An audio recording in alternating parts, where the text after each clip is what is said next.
times, and just every time I come, God just is here in just a marvelous way. And we drive from Springfield, and it doesn't seem like anything to drive 2 hours, be where you know God's going to show up and speak to you, and the way he moves, it's really wonderful. It's really anointing. Did you ever think you'd come to a place like this, travel 2 hours just for a meeting? It doesn't, well, probably not, especially not a little town like this, but it just seems so right to me to come now, because I don't get tired of driving out here.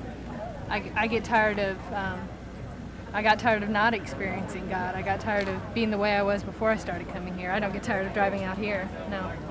Is this your first time? Yes, yes it is. Well, what do you expect is going to happen to you tonight?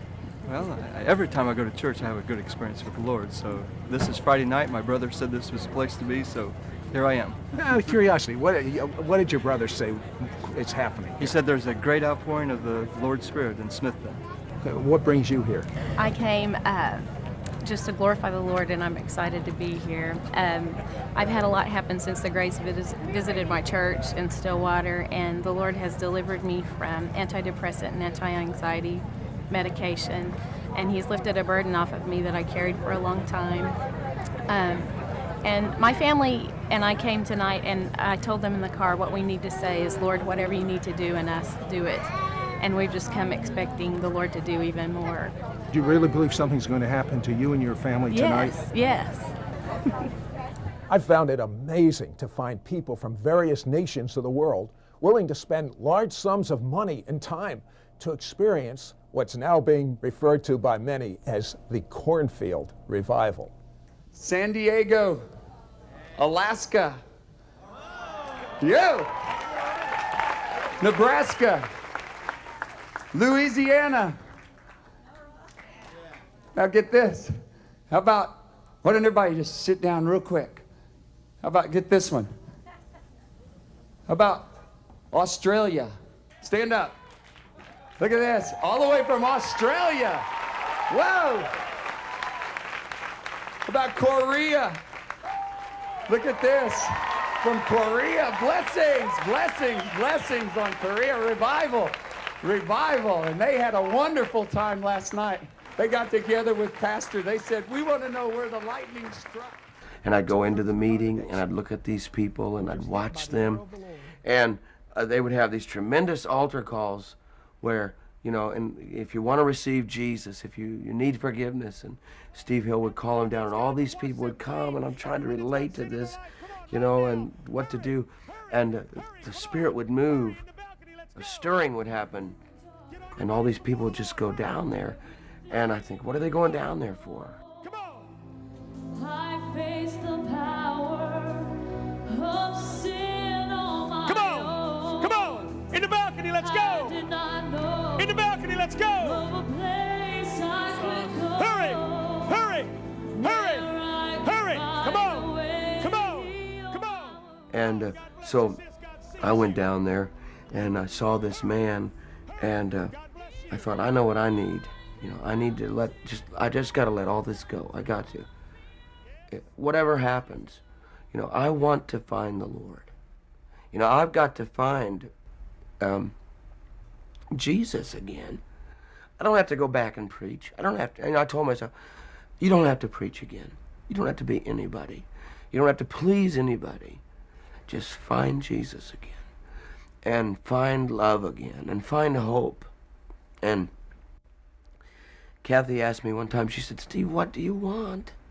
And I said, I want to be where I don't hurt anymore. That's what I want. I didn't get touched like other people because, you know, other people come, I'm going to get a touch from God, I'm going to get a fresh anointing, I'm going to go back and I'm going to do it. I wasn't at revival. I was at survival. So I found this man, whoever he is today, I'm indebted to him.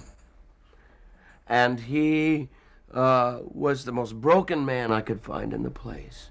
The other people, they're jumping, they're shouting, they're manifesting the Holy Spirit. Here this man came down in a three-piece suit, and he knelt down by some flower thing or something, and he cried, and he cried, and he cried. And I saw him, and I thought, what is happening to him? What is he? My thought was, he has done something terrible and doesn't know how to get out of it. I said, That's the man I'm looking for. I want to be that. I didn't look say, I want to be the jumping, laughing. I want to be that. I knelt down right next to him and just spent time and just cried and cried and cried, poured out, gave up everything. It was several days later, I began, first of all, to get hope again. Hope started creeping in. You know, you hang around with hope. It starts creeping in. These people had hope. And I heard in my spirit the same voice that said that told me I'd raise the dead, and I started this. It was the same feeling. I want you to have a revival. And I thought, this is ridiculous. This is me. I'm deranged. I'm so low. I'm hearing voices now. I want you to have a revival. You got the wrong guy. Me, look at me, devastated, broken. These people are all happy, and I'm the wrong person for it. Second day, I want you to have a revival. Argue with God. Can't do it, can't do it. I'm not the man, I'm too broken. And then I also thought about persecution. I said, I know what they do to people who have revivals. And I've already had enough trouble, you know, in my life. I don't want any more trouble. I don't want people that want this. Third day, I want you to have a revival. And I started arguing again. I can't do it. I can't do it. I knew he could do it. I can't do it. I can't lead this thing. And God corrected me. And I heard it. This is the only time I heard this. I didn't say I wanted you to be a revival. I said I wanted you to have a revival. And with that, the weight lifted. I thought, okay, if all I got to do is be the host, then maybe I can do it. I drove away and had that hope. I was different because of hope. And his presence, the presence of God, had definitely been more with me coming away from those people in that atmosphere, and days of prayer all day long, of course. And I cried and cried and repented and repented. I repented of everything I could think of. You know, and there were people saying things about me here, and I didn't want to come home because of that. I thought, how do I handle that? And I thought, but you know, God, there are things that nobody's saying about me, that nobody knows about, that I've done. And I began to get broken over those things, and I repented of everything I could think of.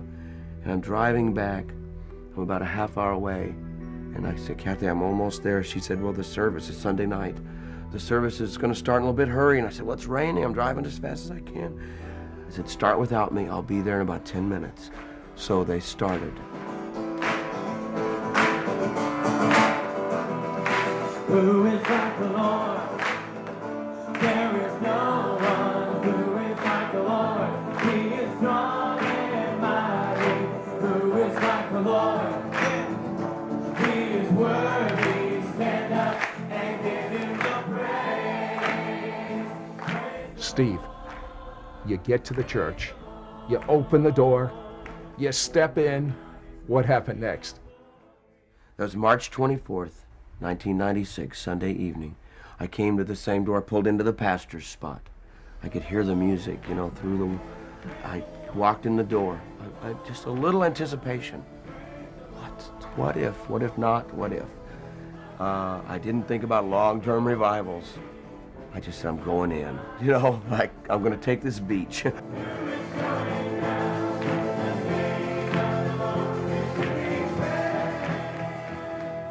I opened the door and I walked in, and I took about 5 or 6 steps.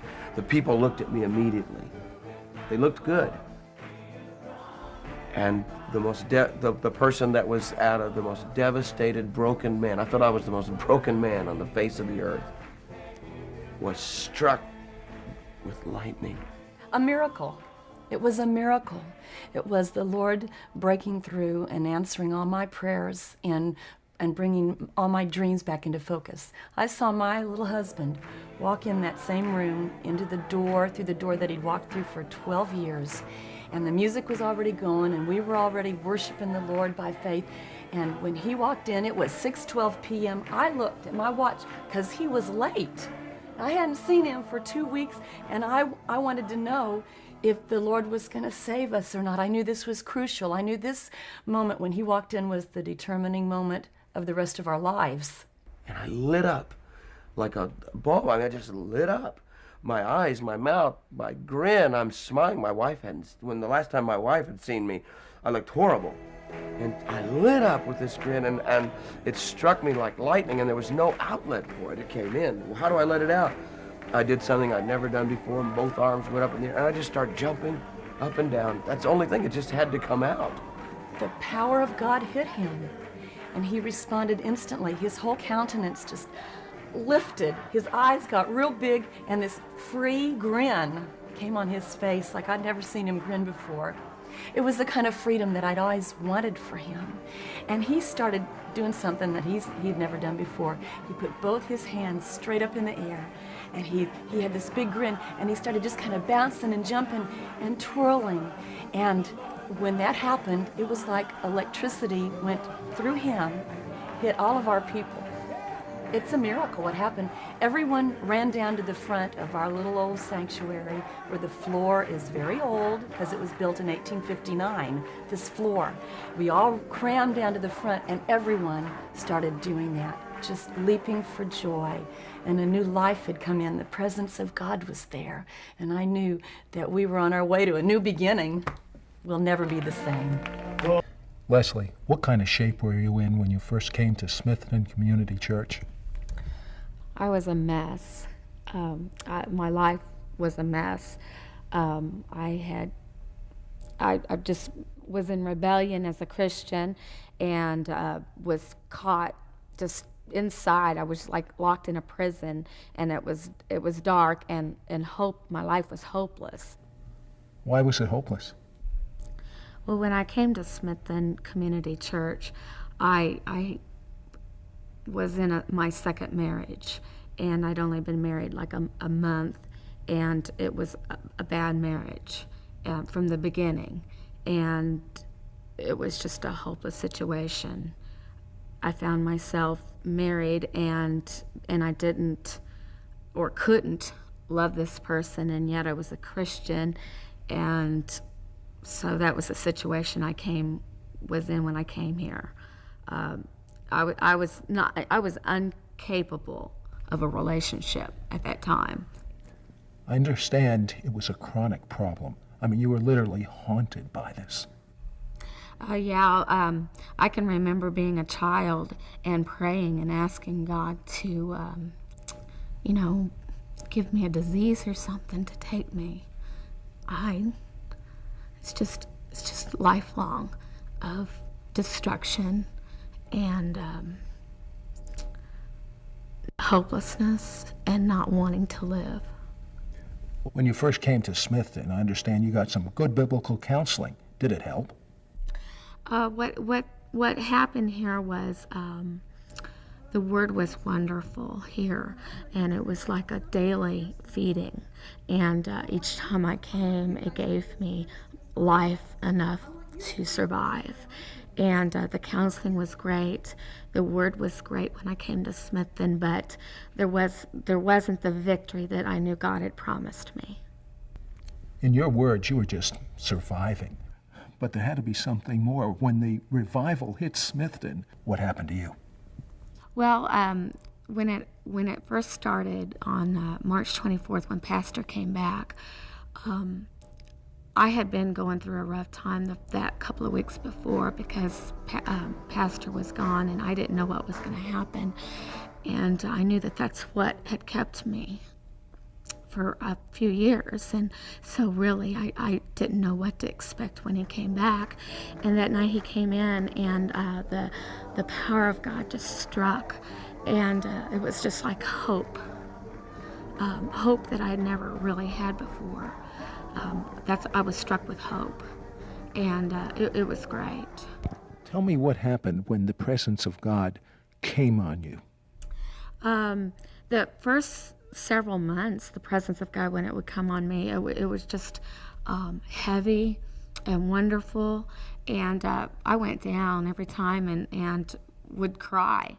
And really not even know why, and I would even get up and go home, but yet and not know and wonder what happened. But it's just the power of God, the spirit of intercession, the love, and the just the giving. What changes have occurred in your life? So many. Life, just life, joy, peace. I'm now no longer just receiving all the time.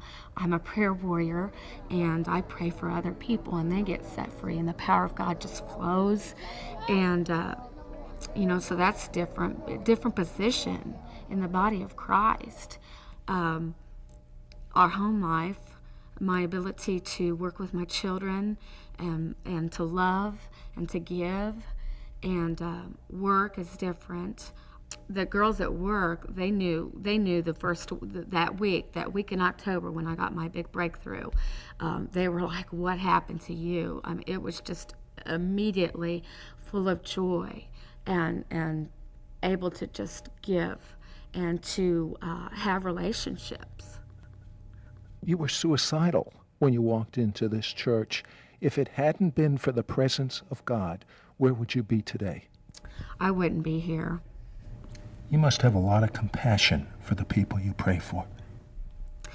Yeah, it's awesome to see, to be able to pray for people. It's like the love of God flowing out of me, you know, and I see people hurting, and I know that hurt, and I know that destruction, I know that torment, and I know the hope and the life, you know, and I know the victory over that.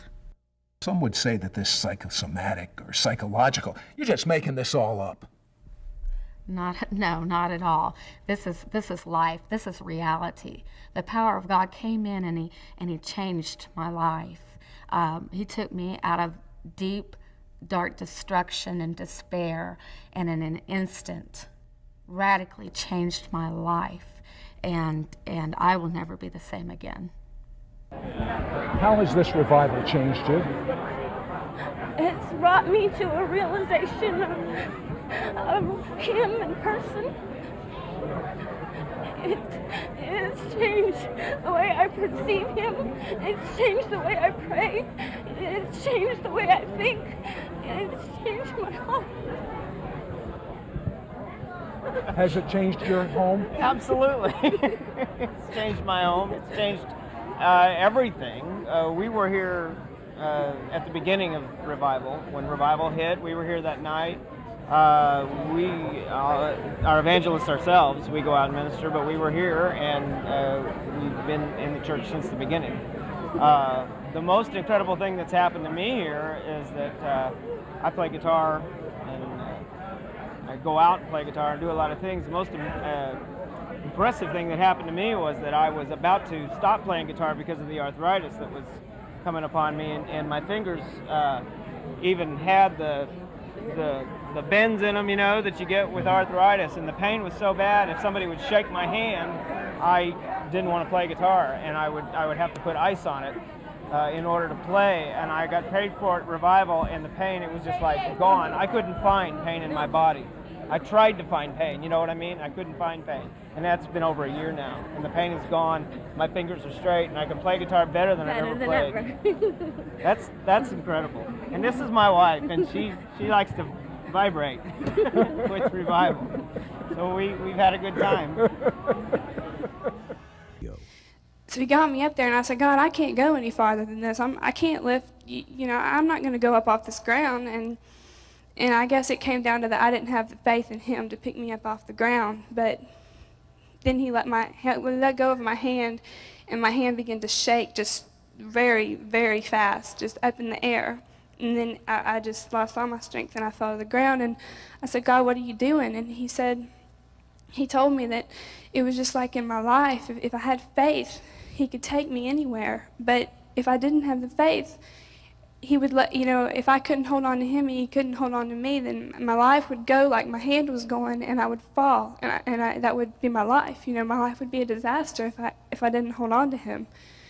And so I understood that, and many things happened. Amy was extremely beautiful, extremely intelligent, very opinionated, very bold.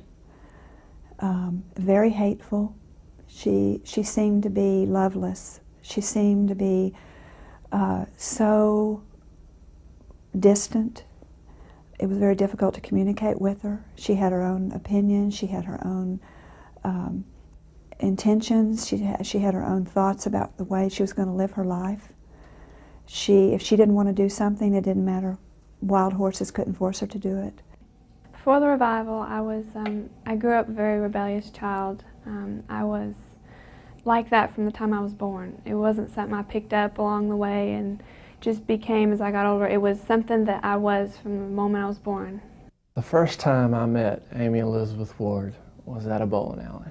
Of course, I seen her in church and all that, but my first encounter with her was at a bowling alley. And it was funny, I know the Lord set it up because He wanted me to see what she was really like. And now that I look back, I can see how God has brought her through and changed her. I'll never forget it. You know, she was just bowling away, you know, and she like broke her nail, and she would just get so mad. And I told my friends were bowling with me, I said, this girl is a brat, man. She is a brat. She's a pain. And just the look on her face, and she was just aggravated the whole game, and I was just like, man, what is her deal? And it was really, really neat. And I remember when she left, I was just like, man, that girl is just out there. She's lost it. She's a heathen. Before revival, Elizabeth, I can't even call her Elizabeth before revival. I have to call her Amy, because to me, Amy and Elizabeth are two totally different people. And a lot of times people come to the Lord and they say, you know, they say, yes, I'm different, and they are different. Like even me, I was different, but I wasn't that different. I wasn't as different as she was. She's nothing like Amy was before revival. Amy was mean. She was hateful. She didn't care about anybody. All she wanted was what she wanted to make her happy at that moment, and didn't care who she had to hurt to get it, how mean she was to get it, what she had to do to make herself feel good.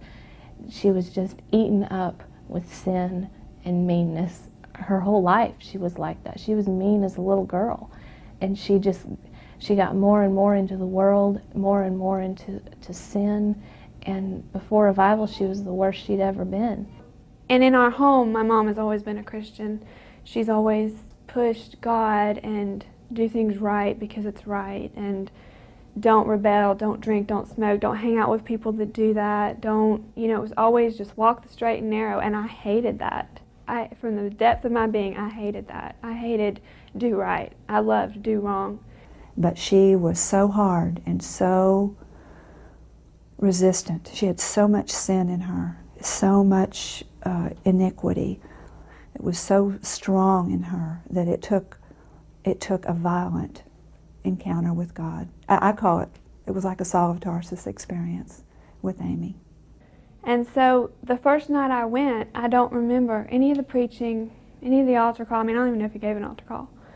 But at the end of the service, Allison was like, come up to the altar with me. And I was like, I don't want to go to the altar. I'm just going to sit here until y'all are ready to go, and then we'll go home. And so I sat there for like probably an hour or so, a long time. Allison kept coming back. She'd go up to the altar, and then she'd come back and say, please come with me. And I was like, I don't want to go. And whenever she came back and said, please go with me, I don't want to stand up there by myself. I felt sorry for her, because I always kind of felt sorry for her. She was real timid and shy, and I was more, okay, I'll go with you. You know, I don't want you to have to stand by yourself. So I went up there. So I stood up there for 2.5 hours. I was very stubborn. I was going to have my way. And I waited for him. He kept passing by me, and he'd like pray for everybody around me, and then he'd look at me and smile and just keep right on going. And I was like, this guy's got an attitude. I mean, because I had an attitude, and I thought everybody else had an attitude.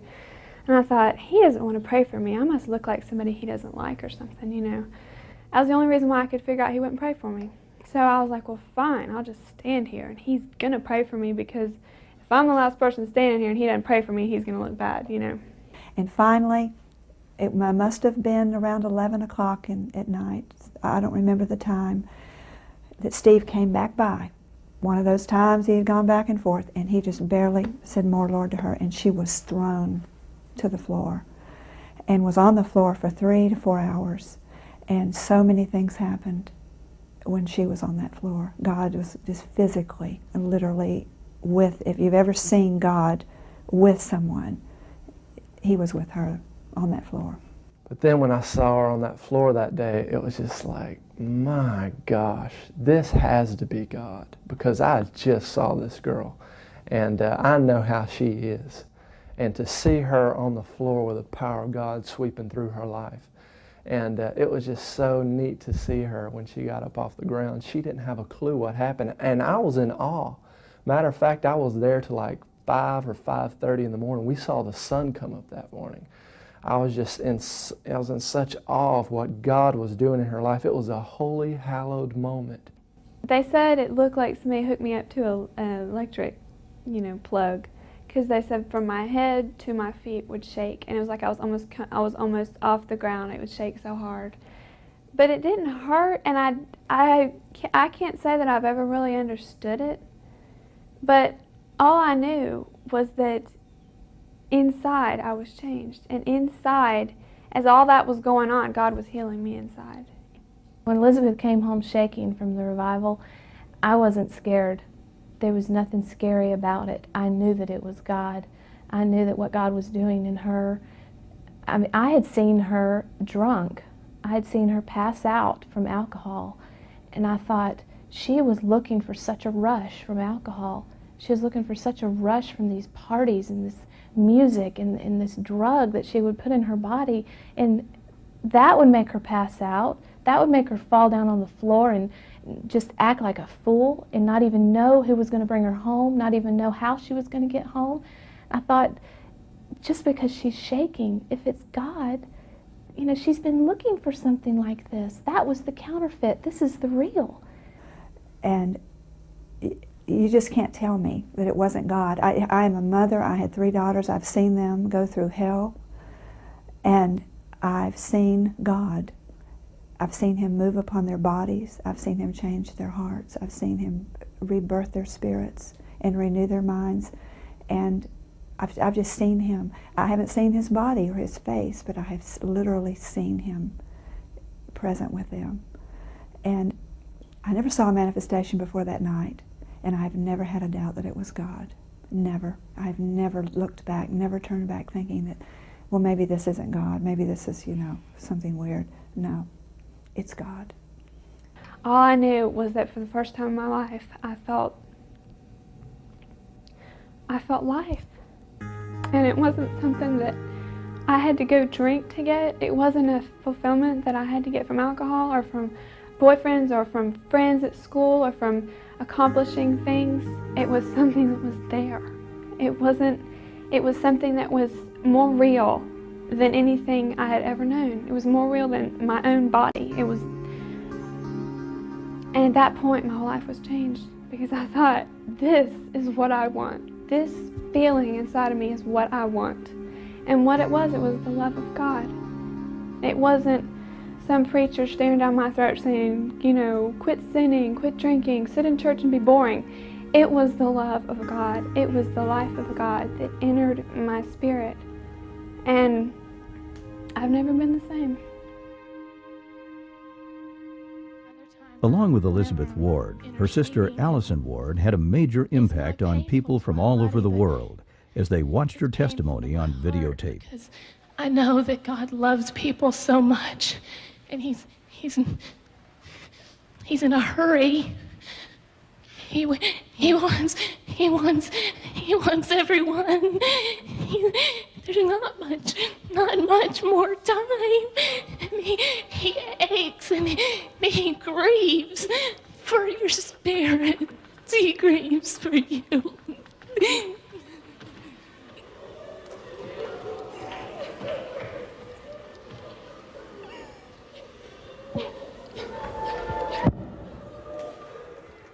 Before revival, Allison was just a wonderful daughter. She really was. She was lost, but she was a wonderful daughter. She was respectful. She was very responsible in her life with her work and the goals that she had set for herself. As far as her relationship with me, she was just marvelous. She was helpful, caring, and a supportive daughter in the home. But she was very depressed with her own life, her own social life, and her own things that really were important to her, she didn't feel like that she was making any progress. And she was successful in almost every area, but she was extremely unhappy. I was going downhill inside much quicker than I had. I was just so depressed. It was like I was getting more depressed every day. I was getting more unhappy every day. I was thinking, something has got to give here. Allison was moving deeper into the depression, just deeper into her unhappiness. And she was at such a low point when revival came that she knew that that was the answer. That night when she went to revival, Steve preached the sermon, take a hold of the hand of the Lord and let go of the hand of the world. And Allison had had a hold of both of those hands. She had had God's, she was just trying to hold on to God and trying to hold on to the hand of the world because she didn't see any life in God. She didn't see any life at church or any meaning or any power. The night that I went to revival and got saved, I believe it was a Sunday night. It was a week after Steve had first come, and revival had been going on every night, and we had not gone to it because I didn't want to go, and I didn't know what to think about it. But again, Mom drug us there. I was there with her and my youngest sister, and we were sitting on the very back row, very back pew on the bottom floor, as far away as we could get without being in the balcony.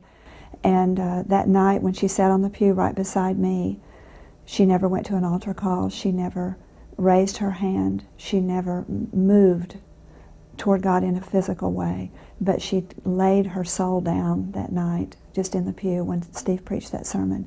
And she was transformed just sitting by me in the pew, never to be the same again. Because her heart was so, at such a point, that she was at the point of just giving up her life, her physical life, if, you know, because it would have been such a relief, she thought. But when she heard that sermon that night, she knew what she had to do, and she was totally willing to do it. And that was the point where the Lord saved her and transformed her whole life. After that, somehow I was able to get up out of the pew and go forward to get prayer. And it was like that was my altar call. I had prayed, and I was willing to walk down in front of all these people that I knew and get prayer from Steve, who I wasn't even really sure of yet. I wasn't sure of revival and what was going on, but I was able to put all that aside and just say, God, you know, if this is you, this is what I want. I want you.